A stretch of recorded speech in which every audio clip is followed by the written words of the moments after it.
অর্থাৎ সেনাবাহিনী এবং সন্ত্রাসী একই সাথে একই এলাকায় থাকবে।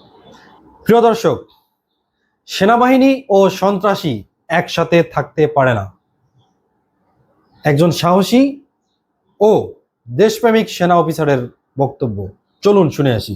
পারে না। অর্থাৎ সেনাবাহিনী এবং সন্ত্রাসী একই সাথে একই এলাকায় থাকবে, এটা হতে পারে না। হয় সন্ত্রাসী থাকবে অথবা সেনাবাহিনী থাকবে। তাই এসব সন্ত্রাস এবং দুষ্কৃতিকারের বিরুদ্ধে আমাদের সবসময় শক্ত অবস্থান ছিল এবং এটা আমরা নিয়মিত অভিযান পরিচালনা। সাহসী অফিসারের বক্তব্য, আমরা এরকমই সাহসী অফিসার ও দেশপ্রেমিক অফিসারকেই চাই। এরকম সাহসী ও দেশপ্রেমিক অফিসার থাকলে বাংলাদেশ উন্নয়ন হতে 5টা বছর সময় লাগবে না। আমাদের দেশ সিঙ্গাপুর হতে, আমাদের দেশ মালয়েশিয়া হতে 5 বছর সময় লাগবে না।